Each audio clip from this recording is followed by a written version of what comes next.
Hi, I'm Lisa Haley.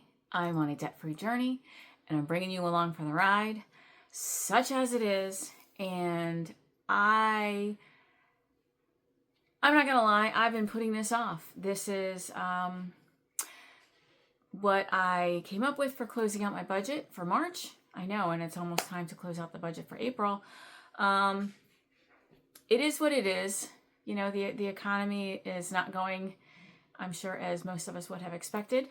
And I've had some expenses that were not part of the plan. So there it is. Husband and I did our taxes. So that was not fun. Not fun. We had some back taxes that we needed to take care of. And the tax accountant was very, very nice and let us make payments for their service. That's what I strongly suggest. Anytime you have a big payment, always ask if you can break it down into smaller payments. The worst they can do is say no. So for March, I paid the tax accountant $125 towards their fee. And then this month, I paid the rest of it. So that's going to be part of the next conversation. I also had physical therapy and a visit with the foot specialist. So $142 went for medical. And I didn't have $142 saved up. So there was less that I was able to work with as far as savings goes. So let me break it down for you and show you what I got going on. So if you haven't seen this one before, this is how I keep track of my budget. I do one of these every week because I get paid every week. If you get paid bi-weekly, you would do one every other week. And if you get paid once a month, you would just do one for the whole month. I like to break down all of my fixed expenses weekly. It just makes it less overwhelming than seeing a really large bill. It also helps me spread out the money that I have coming in so that I can use it as much as possible in other areas. So when I do the money that I have to work with, which is my working total right there, working total, I only use my income and what money is left over in my checking account, and the rest I just keep track of just so I can have a running tally. Fixed expenses, what is left over right here covers my variable expenses and my sinking funds, and that is the same number here and the same number here. And that's just another way for me to keep track and make sure my numbers work, because for the longest time I was just kind of a whatever person, and I used my debit card, and I wasn't always sure how much money I had in the bank and if I could cover an expense. And now I don't even think about it. That is, for me, that is absolutely huge. And then down here, I keep track of notes, things from this week, the previous week. So one of my goals for March, it was an experiment to not only break down my credit card payments by the week, but also to break that down daily and just pay every day. So if it was, this one was $60 and I paid $10 a day. The idea was to see if I could get the interest to go down faster, but that didn't quite work out because my son needed some help with car insurance and my husband needed some help with brakes, and that went onto my credit card. So that was also an unexpected expense, but you know, we do what we have to do to help our family, and it was my choice. Okay, so just, you know, here it is. All the things, all the numbers. And then I have the expense tracker. Yep, that was it. Okay, so the expense tracker, and it is color-coded by different categories, so I can keep track of everything that I spent.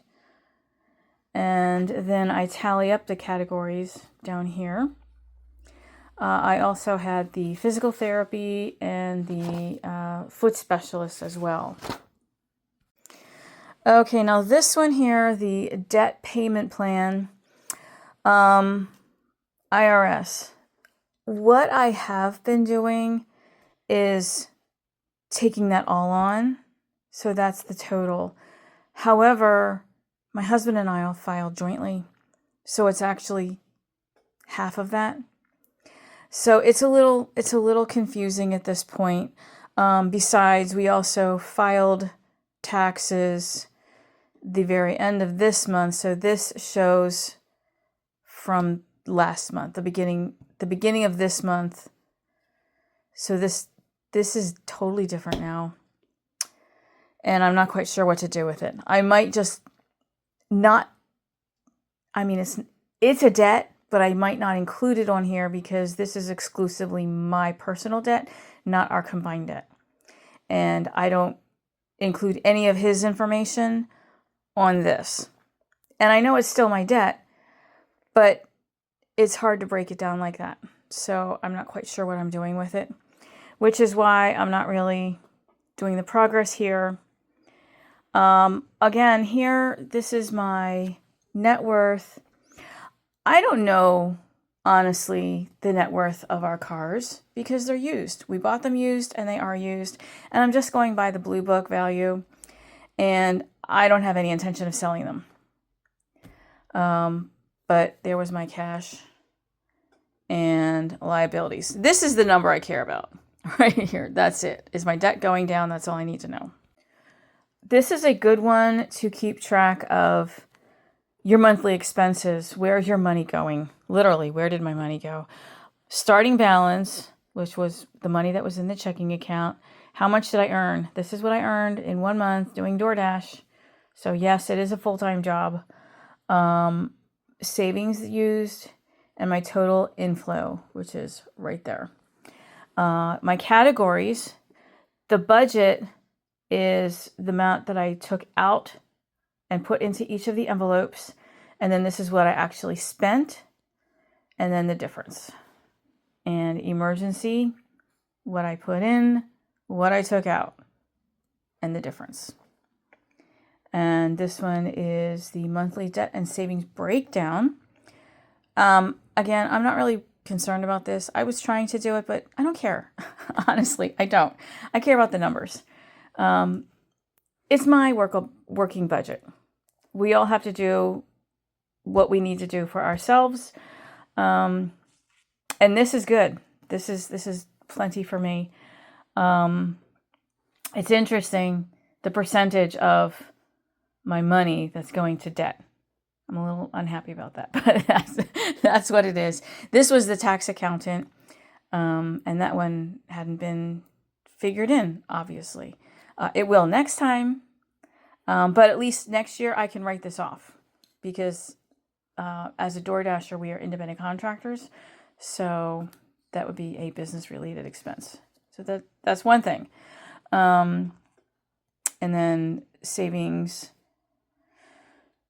Medical, I didn't really save because all the money that I was taking out of my paycheck was going towards my expenses. And this page, this one is interesting too because it compares this month and last month on what I have spent on each of the different categories. So you can see the difference. And gas, this month I spent $415. And February it was $320 with a $95 difference. So yeah, and groceries, because now I'm starting to spend more on groceries because I'm stocking up. So I spent $80 more. And again, I don't buy all the groceries. My husband buys groceries, and we both actually spend money for cat supplies too. Up in the front of the binder is the overall year progress. These are my sinking funds, my goals. This is how much I want to have by the end of the year. But then again, they're continuing. Like, this is what I would like to have minimal and then keep adding to it. And then we have real life. This number is where we ended up at the end of March. So, yeah. This one is the yearly spending overview. So, earned income, other income, I had no other money coming in, savings used, and then what I paid on my fixed expenses here, variable expenses, and my sinking funds money that went out of the sinking funds. This one was the tax accountant, medical, things for the garden because I'm starting to do that. But like gas. So this was down a little bit. I didn't dash as much, and I think my husband put some money into my gas tank as well. Cash was down a little bit because I didn't put as much money in the envelope. Yeah, so there's money going out. This is the debt snowball tracker. This is not part of the binder. This was a free printable that I added because I'm just trying to track my debts. Again, I'm making the payments, but this keeps changing, obviously. So I'm not going to worry about that one. This is the IRS. Student loan, my car, credit card, which it was doing really well, and then I had to use it. But it would have been under $9,000 if I didn't have to use it. But right now, that is my emergency fund. So that's why I'm trying to build the emergency fund. My husband's car and the personal loan on the doors. And this is the credit score tracker. Again, this one is not part of the budget binder, but I added it. And I get my credit score information from my credit union, and I check it the first day of the month. So here, and again, I'm already in April, so this is where it is for April, but it stayed the same that time. But at least it didn't go down. So there's that. And this one I'm very excited about. This is my own personal savings challenge. The only thing I'm doing is putting aside money from my variable expense envelopes and any cash tips I get. So January, I saved $99. This one was exclusively tips because I wasn't saving the money yet. February was a combination. January went to bucket list.